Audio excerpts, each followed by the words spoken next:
नमस्कार, आपके साथ मैं हूं मलिका मल्होत्रा। बुलेटिन की शुरुआत एक बड़ी खबर से। महाराष्ट्र पुलिस ने नक्सलियों के खिलाफ बड़े एक्शन को अंजाम दिया है। छत्तीसगढ़ बॉर्डर पर 60 जाबाज कमांडो 12 घंटे तक डटे रहे और कम से कम 27 कमांडो को ढेर कर दिया। ये मुठभेड़ गढ़चिरौली में हुई। पुलिस कमांडो ने 12 घंटे तक नक्सलियों की घेराबंदी करके 50 लाख के एक इनामी नक्सली को भी मार गिराया। खासतौर पर नक्सलियों के खिलाफ एक्शन के लिए बनी कमांडो टीम C60 ने इस ऑपरेशन को अंजाम दिया। फायरिंग में पुलिस के 4 जवान भी घायल हुए हैं।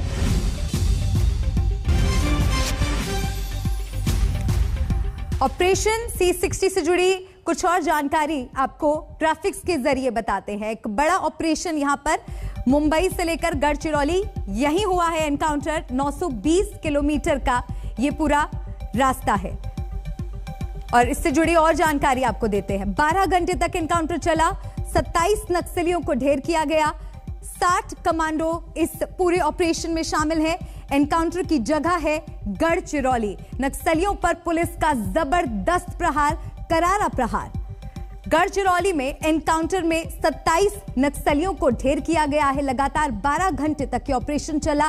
छत्तीसगढ़ सीमा पर जबरदस्त एनकाउंटर ये हुआ है, जिससे जुड़ी अपडेट आपको दे रहे हैं। C60 कमांडो ने ढेर किए 27 नक्सली। 60 जाबाज कमांडोज ने इस ऑपरेशन को अंजाम दिया है। एक नक्सली पर था 50 लाख का इनाम।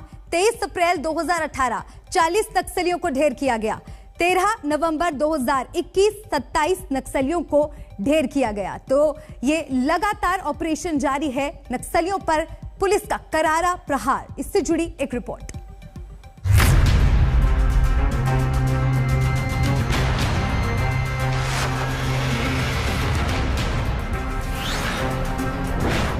गढ़चिरौली में सबसे बड़ा ऑपरेशन। 27 नक्सलियों का सफाया। 50 लाख का इनामी मिलिंद ढेर। महाराष्ट्र के गढ़चिरौली में नक्सलियों के खिलाफ दूसरे सबसे बड़े ऑपरेशन में 27 नक्सलियों का सफाया किया गया है। महाराष्ट्र पुलिस का स्पेशल ऑपरेशन 12 घंटे तक चला। शनिवार सुबह 6 बजे शुरू हुआ और शाम करीब 6 बजे जाकर खत्म हुआ।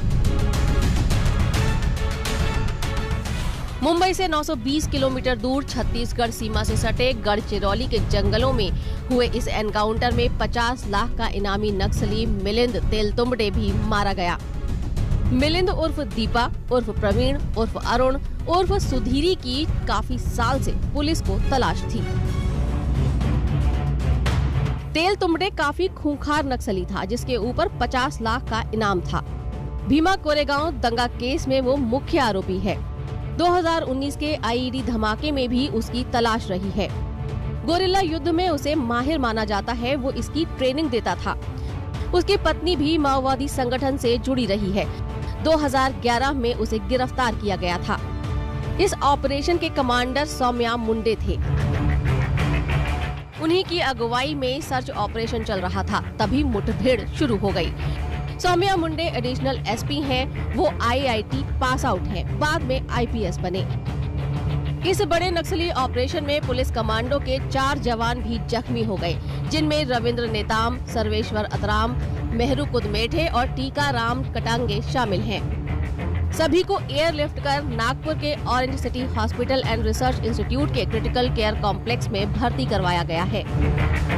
महाराष्ट्र पुलिस लगातार कोशिश करती रही है कि महाराष्ट्र से नक्सल मूवमेंट पूरी तरह से खत्म हो। लगातार हमले भी हमारे पुलिस बल पे होते रहे, कई जवान शहीद भी होते रहे, लेकिन जिस तरह का ऑपरेशन आज हुआ है उसमें बड़ी सफलता पुलिस बल को मिली है। हम सभी पुलिस वालों को बधाई देने का काम करते हैं। नक्सल मूवमेंट खत्म हो, इसके लिए सिर्फ ये नहीं कि कार्रवाई हो, प्रयास ये भी किया जाता है कि लोग सरेंडर हो जाएं, विकास हो। जिस तरह से हालात हैं बदलने का पूरा प्रयास महाराष्ट्र की सरकार कर रही है। ऑपरेशन को C60 कमांडो ने अंजाम दिया। इस स्पेशल यूनिट में 60 जांबाज कमांडो हैं, जो नक्सली ऑपरेशन के लिए ही तैयार किए गए हैं। 1 दिसंबर 1990 को इसका गठन किया गया था। उस वक्त गढ़चिरौली में एसपी रहे केसी रघुवंशी ने ये स्पेशल कमांडो यूनिट बनाई थी। मारे गए सभी नक्सलियों के शव को कोटकुल पुलिस सेंटर में रखा गया है। अभी सभी शवों की पहचान नहीं हो पाई है। इसके लिए आत्मसमर्पण कर चुके नक्सलियों की मदद ली जा रही है। ये गढ़चिरौली में दूसरा सबसे बड़ा ऑपरेशन है। इससे पहले 23 अप्रैल 2018 को पुलिस ने 2 अलग अलग मुठभेड़ में 40 नक्सलियों को मार गिराया था। गढ़चिरौली से वेंकटेश दोडम्बार के साथ आज तक ब्यूरो। और इस खबर पर ज्यादा जानकारी के लिए बात करेंगे मेरे सहयोगी पंकज खेलकर से, पुणे से मेरे साथ जुड़ रहे हैं। पंकज, एक बड़ा ऑपरेशन इसे माना जा रहा है, ताजा अपडेट क्या है इस पूरे ऑपरेशन से जुड़ा?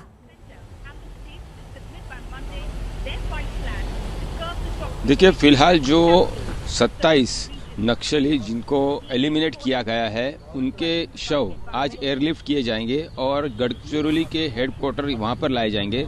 साथ ही में जो जख्मी है उनका इलाज, जो कमांडोज हमारे जो C60 के पुलिस कमांडोज है, वो जो जख्मी हुए हैं, जो जवान जख्मी हुए हैं, उनका इलाज चल रहा है। लेकिन सबसे बड़ी बात है कि जो बताई जा रही है कि मिलिंद तेलतुंबड़े, जो कि ड्रेडेड नक्सल है, जिसकी ऊपर 50 लाख रुपए का इनाम था, वो मारा गया है। और उसकी पुष्टि जो नक्सल्स अभी तक सरेंडर किए हुए थे, उन्होंने उसके शव की पुष्टि की है। इसके साथ ही साथ ये भी कहा जा रहा है कि AK-47 ऐसे 5 AK-47 वहाँ से बरामद किए गए हैं। बड़े पैमाने पर बारूद और बाकी के एम्यूनिशंस और आर्म्स भी वहाँ से बरामद किए गए हैं। लेकिन मिलिंद तेलतुंबड़े, ये इसका मारा जाना ये सबसे बड़ा अचीवमेंट है, ये कहा जा रहा है। और उसकी पुष्टि करने के लिए उसके जो करीबी रिश्तेदार है, उनका DNA टेस्ट किया जा रहा है। और वो एक बार DNA टेस्ट मैच होने के बाद 100% ये कंफर्म हो जाएगा कि मिलिंद तेलतुंबड़े ही मारा गया है, जो कि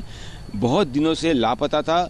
और ये यलगार परिषद के बाद, मीन्स यलगार परिषद जो हुई थी, उसके बाद जो पुणे के पास भीमा कोरे गांव में जो दंगल हुई थी, उसका मास्टरमाइंड है, ये कहा जा रहा था।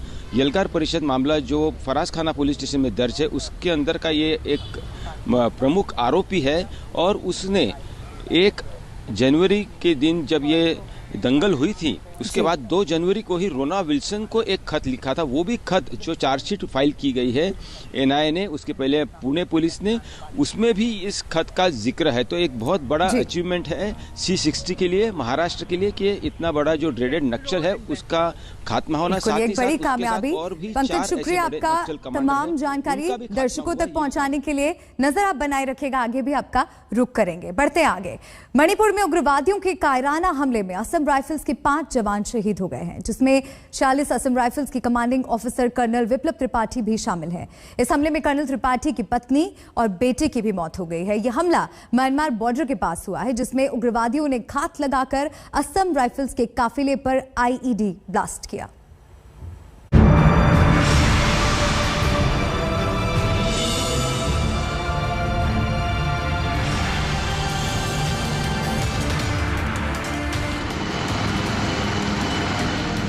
ये मणिपुर में असम राइफल्स के काफिले पर हुए उग्रवादी हमले के बाद की तस्वीरें हैं। यहां से घायल जवानों को हेलीकॉप्टर के जरिए अस्पताल ले जाया गया।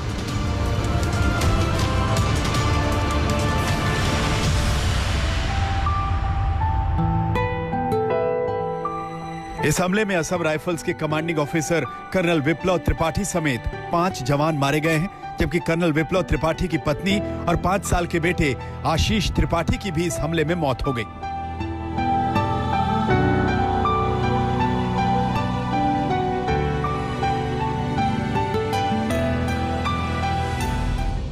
यह घटना चुराचांदपुर जिले के सिंघट में हुई, जो म्यांमार बॉर्डर से सटा हुआ इलाका है, जहां उग्रवादियों ने असम राइफल्स के काफिले पर घात लगाकर IED अटैक किया। इस हमले को उस समय अंजाम दिया गया जब 46 असम राइफल्स के कमांडिंग ऑफिसर फॉरवर्ड कैंप से वापस बटालियन मुख्यालय लौट रहे थे। उस समय उनके काफिले में कर्नल त्रिपाठी की पत्नी और बेटा भी मौजूद था, जिनकी इस हमले में मौत हुई। जानकारी के मुताबिक पहले उग्रवादियों ने IED ब्लास्ट किया और उसके बाद काफिले पर फायरिंग भी की। जानकारी के मुताबिक सेना की जवाबी कार्रवाई में हमलावर उग्रवादियों के भी घायल होने की खबर है। इस हमले में असम राइफल्स के 4 जवान घायल हुए हैं। उन्हें गोलियां लगी हैं, जिनको इलाज के लिए अस्पताल लाया गया, जहां मणिपुर के मुख्यमंत्री बीरेन सिंह भी घायल जवानों का हालचाल जानने पहुंचे। I have learned that some militant terrorist group have ambushed and killed one Assam Rifles officer along with his family, and it is very unfortunate. And I strongly condemn this type of cowardly act. He was traveling along with his family, the Assam Rifles. So this type of act is strongly condemned, and mass combing operation along with the paramilitary forces and these commandos have started in the area. इस बड़े उग्रवादी हमले में शहीद colonel Tripathi की पत्नी और बेटे की मौत हुई। असम राइफल्स के commanding officer colonel Tripathi Chhattisgarh के रायगढ़ जिले के रहने वाले थे। 41 साल के कर्नल त्रिपाठी ने रीवा सैनिक स्कूल से पढ़ाई की। उन्हें डिफेंस स्टडी में एमएससी करने के बाद सेना में प्रमोशन मिला था। कर्नल त्रिपाठी के दादा डॉक्टर किशोरी मोहन त्रिपाठी स्वतंत्रता संग्राम सेनानी थे और उनके छोटे भाई अनिल त्रिपाठी सेना में लेफ्टिनेंट कर्नल हैं।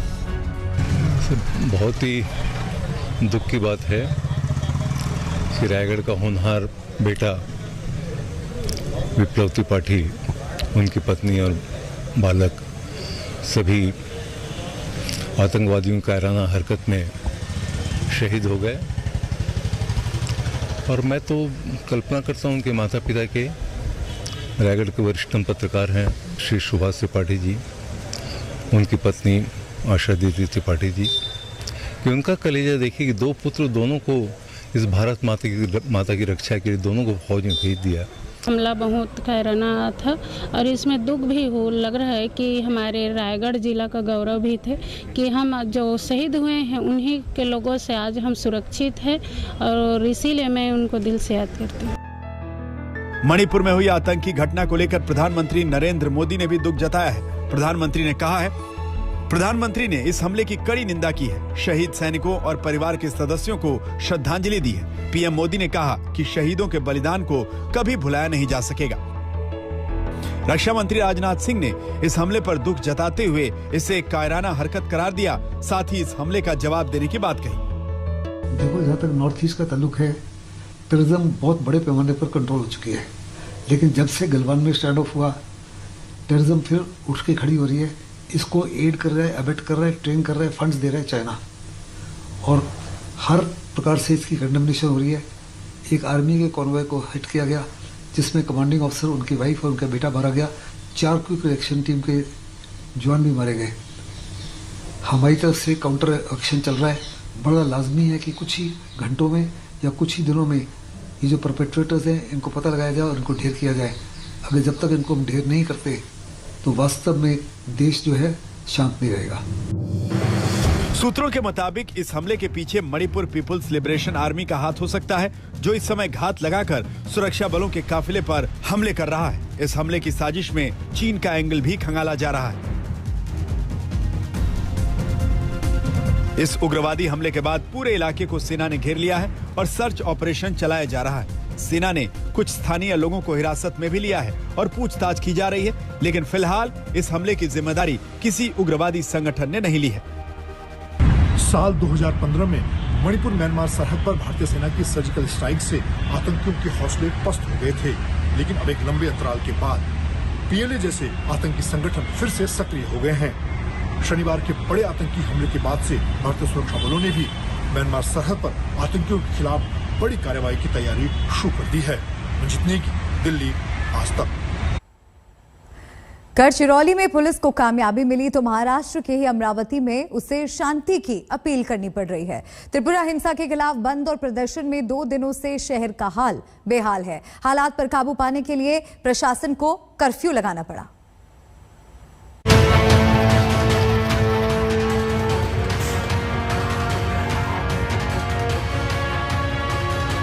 जलती दुकान, धूलू करती बाइकें, जमकर पथराव और नारेबाजी। ये है महाराष्ट्र का अमरावती शहर। जो त्रिपुरा की हिंसा पर 2 दिनों तक जलता रहा। शुक्रवार को एक समुदाय ने बंद का ऐलान किया तो हिंसा भड़की। शनिवार को दूसरे समुदाय ने बंद किया तो शहर जल उठा। शनिवार को हिंदू संगठन शुक्रवार की हिंसा के खिलाफ सड़कों पर उतरे तो शहर के कई इलाकों में 2 समुदाय आमने सामने आ गए। कहीं पथराव हुआ तो कहीं आगजनी। पुलिस ने मोर्चा संभाला।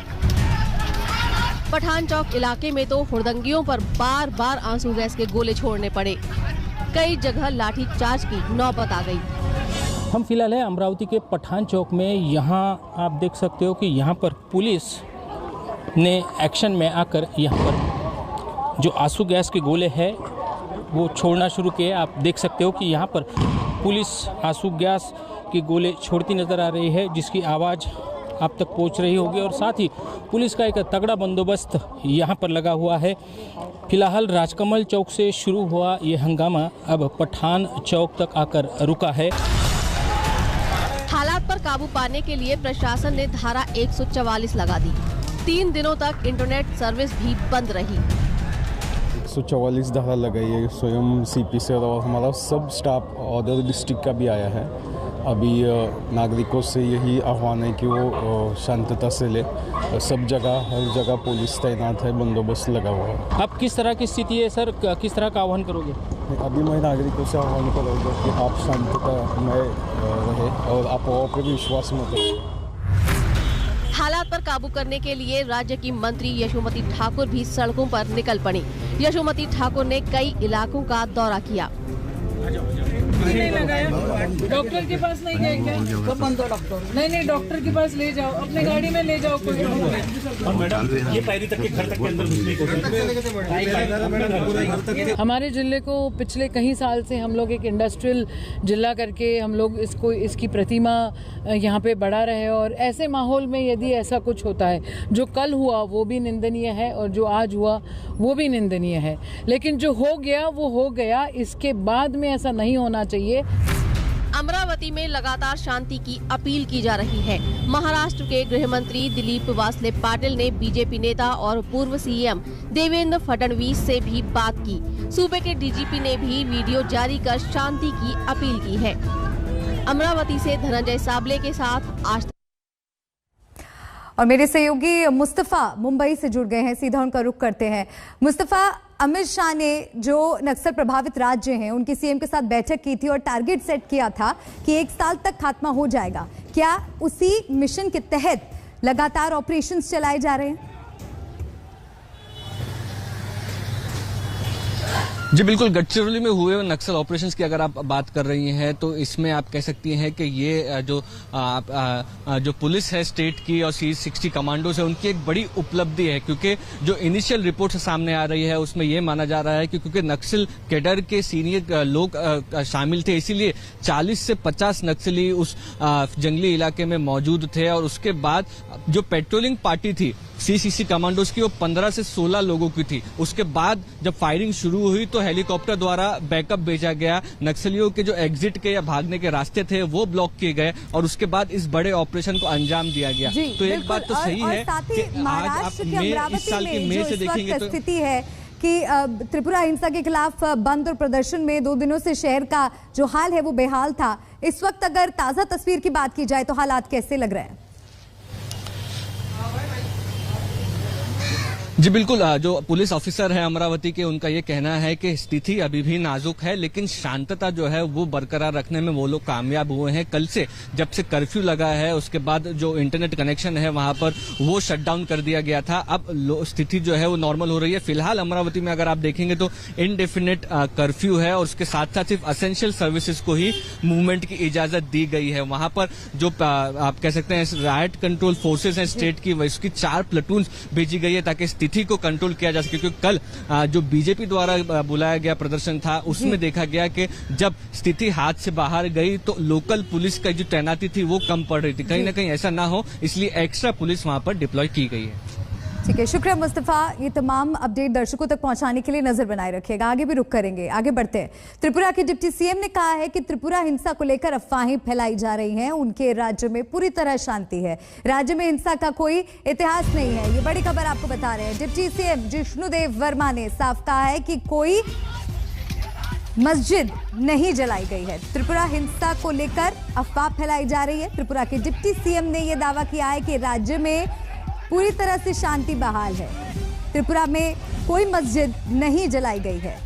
ये बयान आया है डिप्टी सीएम की तरफ से। तो ये बड़ी खबर आपको बता रहे हैं, त्रिपुरा के डिप्टी सीएम का बयान। त्रिपुरा हिंसा को लेकर अफवाहें फैलाई जा रही हैं, उनके राज्य में पूरी तरह से शांति है।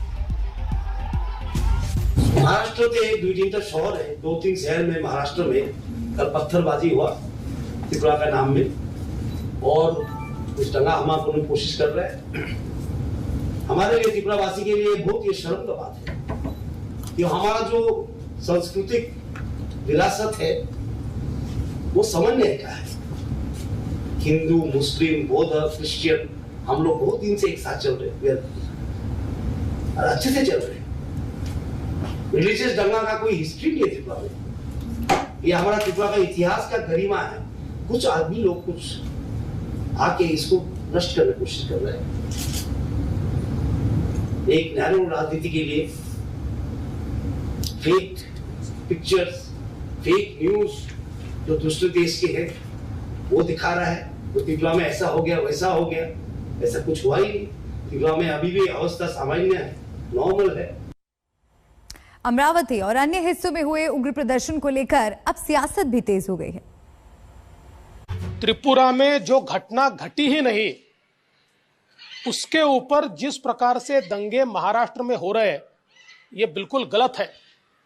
त्रिपुरा की जिस मस्जिद को जलाया, इस प्रकार की अफवाह उठाई गई, वहां की पुलिस ने उस मस्जिद के फोटो भी जारी किए हैं और सोशल मीडिया पर जाली फोटो जो दिए हैं उसका भी पर्दाफाश किया है।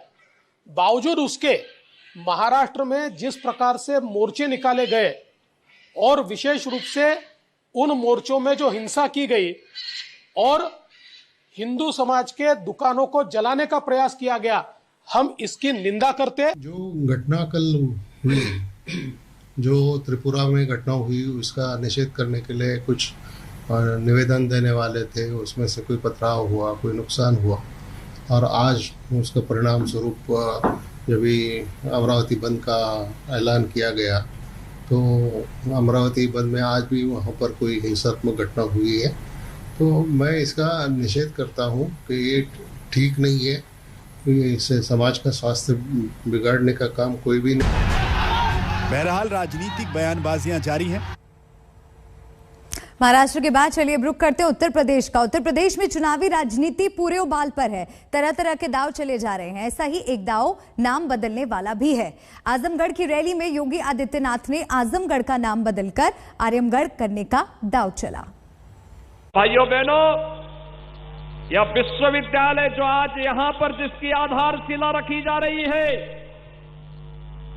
यह विश्वविद्यालय आजमगढ़ को सचमुच आर्यमगढ़ बना ही देगा, इसमें अब कोई संदेह होना ही नहीं चाहिए। भारतीय जनता पार्टी के लोग आजमगढ़ का विकास देखने गए थे। जो सरकार नाम बदलती हो, शिलान्यास का शिलान्यास करती हो, उद्घाटन के उद्घाटन करती हो, 4.5 साल के बाद भी मुख्यमंत्री जी ने आजमगढ़ में कोई अपना किया हुआ शिलान्यास का उद्घाटन नहीं किया, उनसे क्या विकास की उम्मीद करोगे? और जाते समय जब समय खत्म हो गया है, तो इसलिए इस समय उनकी कोई घोषणा जनता भरोसा नहीं करेगी। मुख्यमंत्री जी को नाम ही बदलना आता है, रंग बदलना आता है। जो लोग नाम और रंग बदल रहे हैं, जनता इतना वोट डालेगी, इतना वोट डालेगी, सरकार बदल देगी। यूपी चुनाव में नाम वर्सेस काम की जंग तो चल ही रही है, दूसरी तरफ जिन्ना का मसला भी जोर शोर से उठ रहा है। बीजेपी के तमाम बड़े नेता यूपी के चुनाव में जिन्ना को जिंदा करने की कोशिश में लगे हैं। उनके जेम का मतलब है जे से जिन्ना, ए से आजम खान और एम से मुख्तार। अब भाई आप मुझे बताओ, आपको भाजपा का जेम चाहिए या समाजवादी पार्टी का चाहिए? ये लोग उत्तर प्रदेश का भला नहीं करते। जात पात में बांटना, दंगे कराना, तुष्टीकरण करना और वोट बैंक की राजनीति को आगे बढ़ाना। जैसे ही चुनाव आया है, अखिलेश जी को जिन्ना बहुत महान दिखने लगे हैं। श्री अखिलेश यादव जी, जो मैं उनको श्री अखिलेश अली जिन्ना कहूं तो कोई गलत नहीं होगा, समाजवादी पार्टी पूरी नमाजवादी पार्टी बनकर के देश के लिए बलिदान देने वालों का अपमान किया है, देश की को आज़ादी दिलाने वालों का अपमान किया है और इसके लिए उनको देश से माफ़ी मांगनी चाहिए। और मोहम्मद अली जिन्ना का नाम लेकर के समाजवादी पार्टी का असली चेहरा जनता के सामने आ गया, उन्हें देश से माफ़ी मांगनी चाहिए।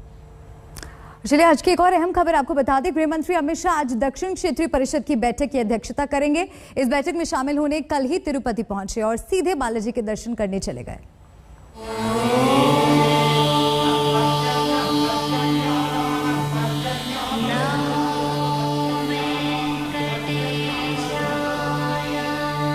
दो दिन में दो बड़े मंदिरों के दर्शन। काशी दौरे पर गृह मंत्री ने बाबा विश्वनाथ के दर्शन किए और 2 दिन बाद ही अमित शाह तिरुपति के द्वार पर पहुंच गए।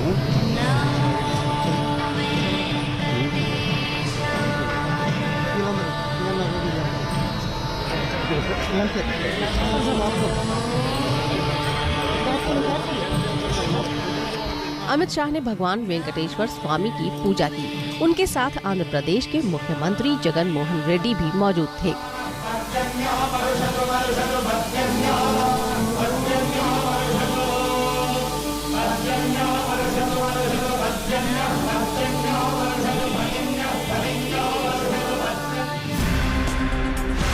शनिवार शाम ही अमित शाह तिरुपति पहुंचे, जहां आंध्र प्रदेश के मुख्यमंत्री जगन मोहन रेड्डी ने उनकी अगवानी की।